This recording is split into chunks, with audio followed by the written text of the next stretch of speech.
Bom, pessoal, bom dia, boa tarde, boa noite. Eu sou o Matheus Faliveira, professor de prática penal de vocês.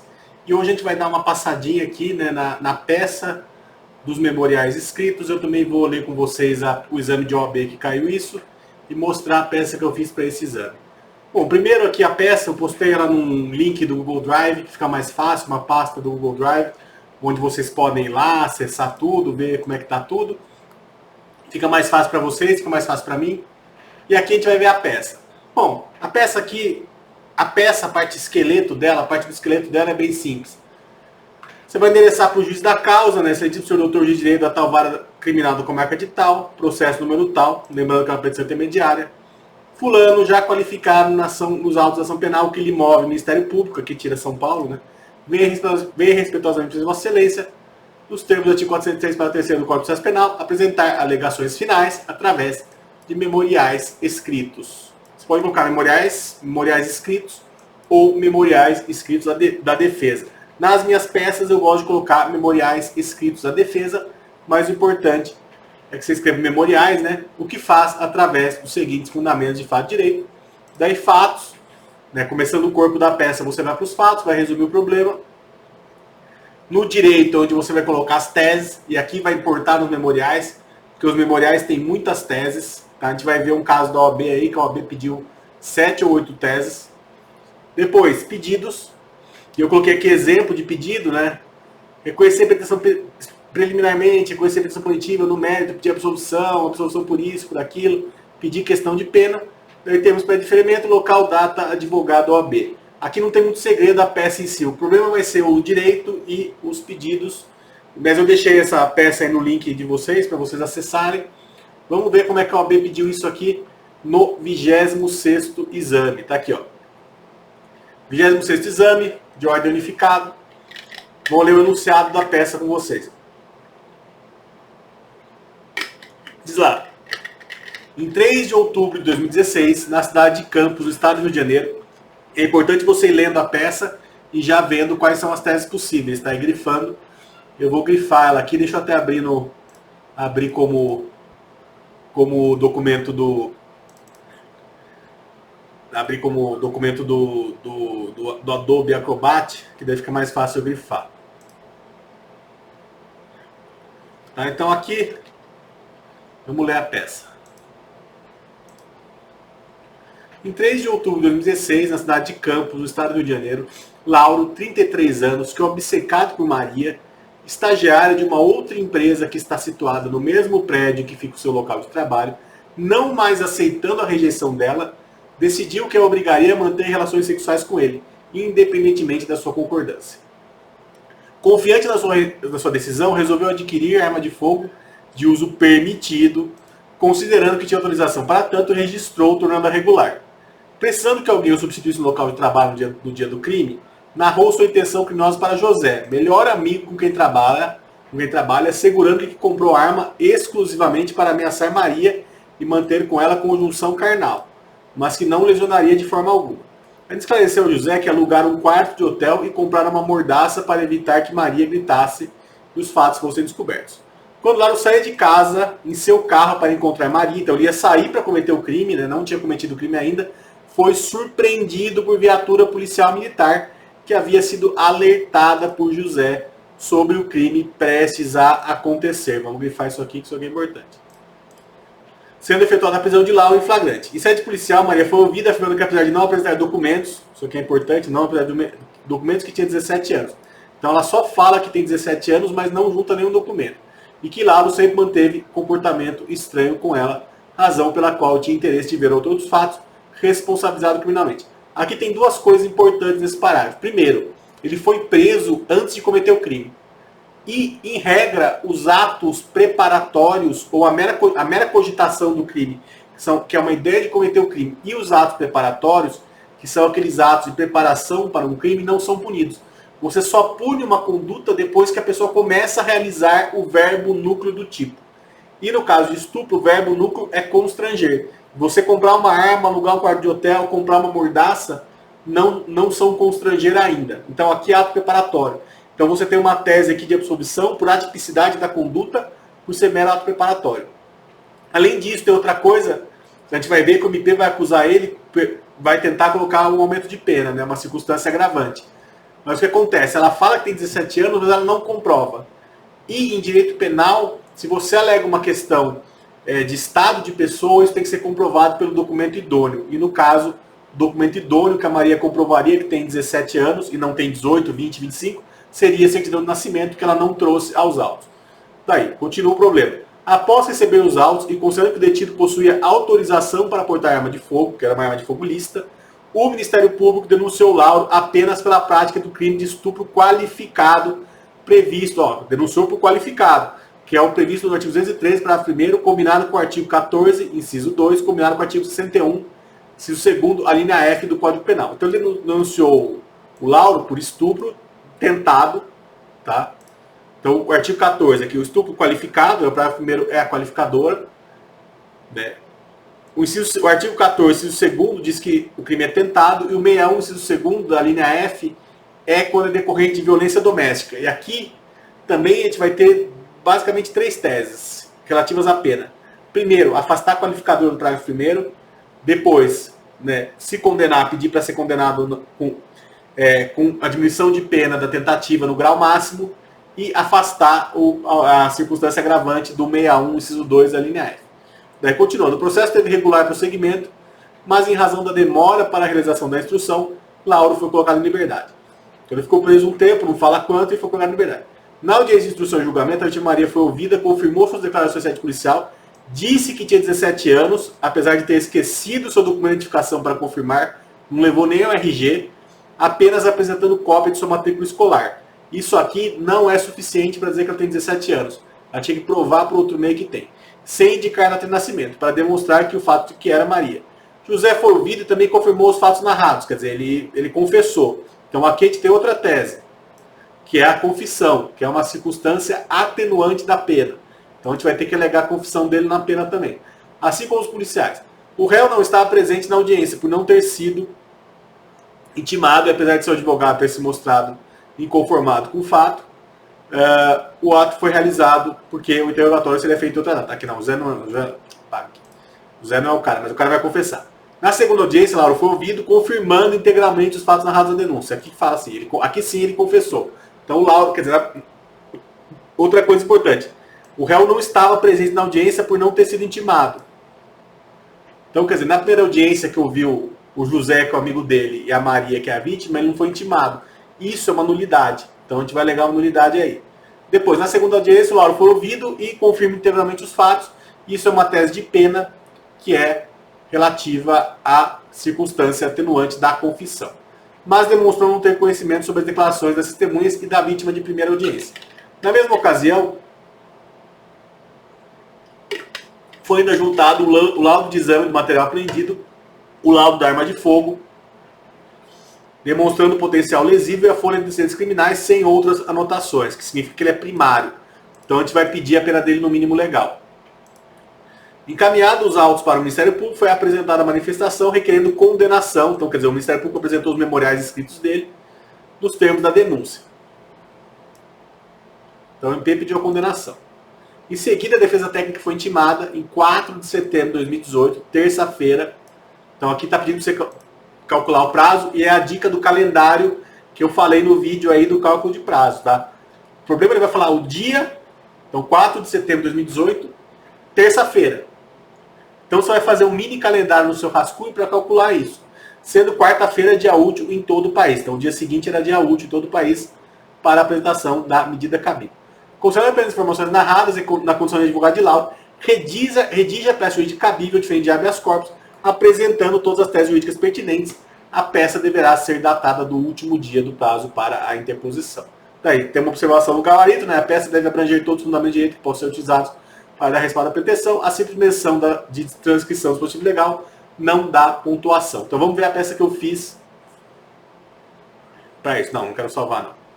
Então vamos ver aqui, vou abrir também como o Adobe, que é mais fácil. Então essa aqui é a peça que eu fiz para ficar bonitinho, eu coloquei até no logo do escritório.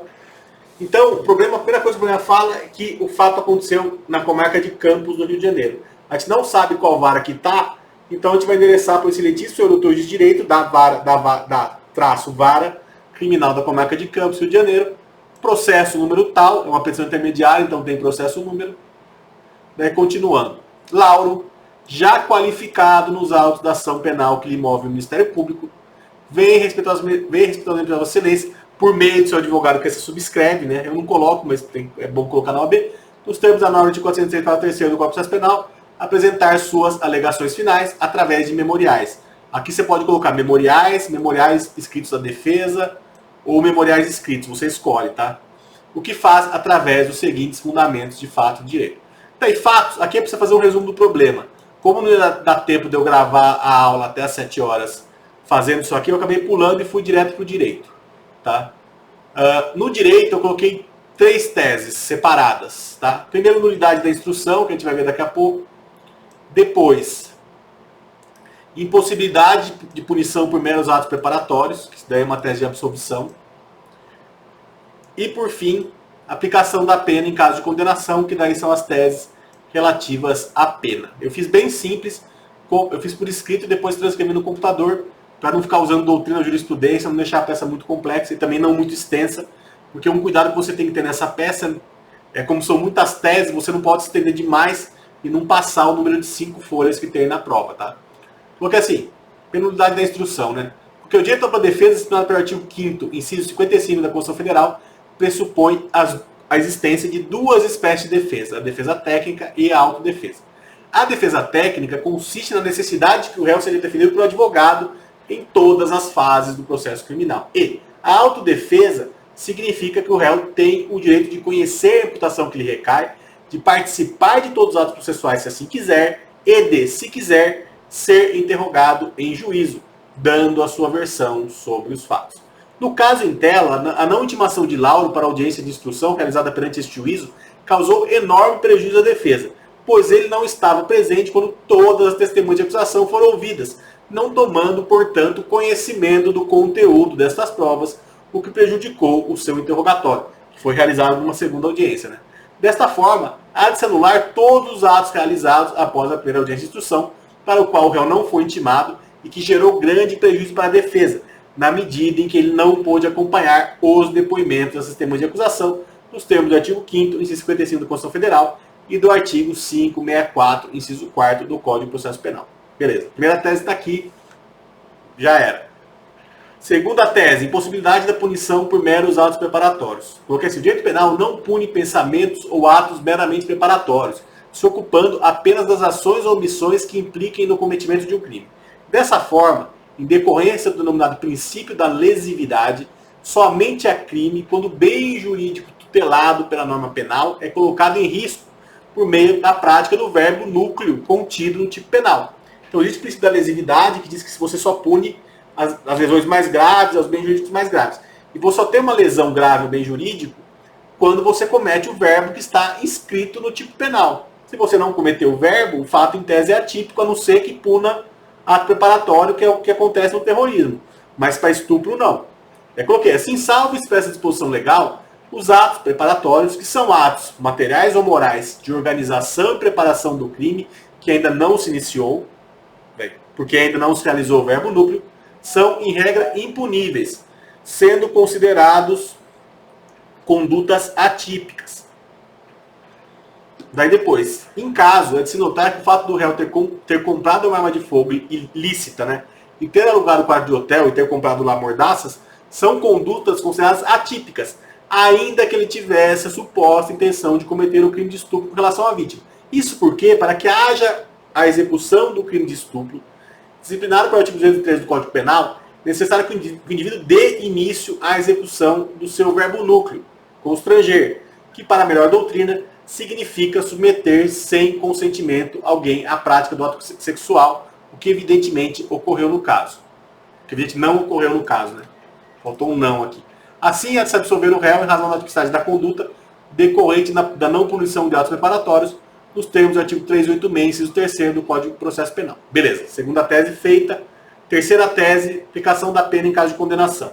Porque assim, a condenação do réu somente deve ocorrer naquelas hipóteses excepcionais em que há provas robustas de autoria e de materialidade do caso. Nessas hipóteses excepcionais de condenação, a pena deve ser aplicada de forma justa, como meio de auferir a culpabilidade do agente. Ok. Primeiro, é de se notar que deve ser afastada a qualificadora da menoridade da vítima em razão de não estar comprovada nos autos pela ausência de documento civil idôneo, certidão de nascimento, nos termos do artigo 155, parágrafo único do Código de Processo Penal e da súmula 74 do Superior Tribunal de Justiça. 155 manda que você prove os fatos de estado civil das pessoas por meio dos documentos respectivos. Então, a morte, eu provo por certidão de óbito, o nascimento, data de nascimento por certidão de nascimento, o estado civil por meio de certidão de casamento, etc. E a súmula 74 do STJ fala basicamente que você prova data de nascimento por meio de da certidão cabível. Né? Aí depois, continuando. Além disso, a pena deve ser aplicada no mínimo legal, pois o agente é primário, não possuindo contra si quaisquer condenações criminais transitadas em julgado, conforme está demonstrado nos autos. Né? O problema fala que ele é primário. Além disso, na segunda fase de aplicação da pena, deve-se afastar a circunstância agravante da violência doméstica, prevista no artigo 61, inciso 3º, a linha F do Código Penal, por não haver relação doméstica de coabitação ou hospitalidade entre o réu e a vítima, nos termos disciplinados pela Lei Maria da Penha. Então não tem coabitação, eles não são marido e mulher, nem namorado, namorada, nada. Na mesma fase, segunda fase, né, há de se reconhecer a circunstância atenuante da confissão espontânea, por ter ele confessado formal e circunstancialmente desde a fase policial o crime, nos termos do artigo 65, inciso 3º, a linha D do Código Penal. Portanto, citar o fundamento aqui, tá? O gabarito da OAB acabou não colocando essa questão do fundamento, mas é importante citar o fundamento jurídico por segurança. No mais, na terceira fase da aplicação da pena, deve-se reconhecer a causa de diminuição de pena tentativa em seu grau máximo de 2/3, na medida em que não foi nem mesmo iniciado o intercrimes, nos termos do artigo 14, inciso 2º do Código Penal. Então, se o juiz entender que é para condenar, o que acontece? Teve muito pouco percurso do crime aí, que é intercrimes. Então, a admissão de pena tem que ser no grau máximo. Daí, chegando ao final, vou falar do regime inicial. Por fim, considerando que o réu primário possui circunstâncias judiciais extremamente favoráveis e que a pena eventualmente combinada não passará do patamar de 8 anos, deve-se fixar o regime inicial aberto ou semiaberto para o início do cumprimento de pena, nos termos do artigo 33, parágrafo 2º, alíneas B e C do Código Penal e da súmula, errei aqui, a súmula é 440 do Superior Tribunal de Justiça. Os pedidos, eu disposto aqui a Vossa Excelência, preliminarmente, vou aqui para os pedidos, eu vou fazer os pedidos basicamente na forma que eu fiz o direito lá em cima. Tá? Primeiro eu vou pedir preliminar, depois mérito, depois pena. Então, eu disposto aqui a Vossa Excelência, preliminarmente o reconhecimento da nulidade de todos os atos praticados desde a primeira audiência, em razão da ausência de estimação do réu, gerando enorme prejuízo à defesa nos termos do artigo 5º, inciso 55 da Constituição Federal e do 564, inciso 4º do Código de Processo Penal. Tá, item 2. No mérito, a absolvição em razão da atipicidade da conduta por não se punirem meros atos preparatórios que são considerados atípicos em nosso ordenamento, nos termos do artigo 386, inciso 3º do Código de Processo Penal. Daí. Item 3, na remota hipótese de condenação, requer o afastamento da qualificadora da menoridade da vítima, que é o 203, parágrafo 1º, em razão de não estar comprovada nos autos pela ausência de documento, identificação civil idôneo, nos termos do artigo 155, parágrafo 1 do Código de Processo Penal e súmula 74 do STJ. Daí depois, a aplicação do mínimo legal, a pena no mínimo legal, em razão da primariedade do agente, das circunstâncias judiciais favoráveis, nos termos do artigo 59, a linha C, o afastamento da circunstância agravante da violência doméstica, prevista no artigo 61, inciso 3º, a linha F do Código Penal, por não haver relação doméstica, de coabitação ou hospitalidade entre o réu e a vítima. D. O reconhecimento da circunstância atenuante da confissão espontânea, por ter ele confessado formal e circunstancialmente desde a fase policial o crime, nos termos do artigo 65, inciso 3º, a linha D do Código Penal. Daí tem E. O reconhecimento da causa de omissão de pena da tentativa, em seu grau máximo, na medida em que não foi nem mesmo iniciado o intercrime, nos termos do artigo 14, inciso 2 do Código Penal. E, por fim, a fixação do regime inicial aberto ou semiaberto para o descumprimento de pena nos termos do artigo 33, parágrafo 2º, alíneas B e C do Código Penal. Daí temos que pede deferimento local. Aqui ele pedia para datar no último dia do prazo. O último dia do prazo é 10 de setembro de 2018. Da advogado e OAB. Bom, a peça é isso. Espero que vocês tenham gostado. Qualquer dúvida aí pode deixar aí embaixo aí que eu respondo. Eu vou fazer esse esquema da peça, acho que em todas as aulas de prática, acho que isso fica melhor. Bom, e agradeço vocês por terem assistido. Muito obrigado e até.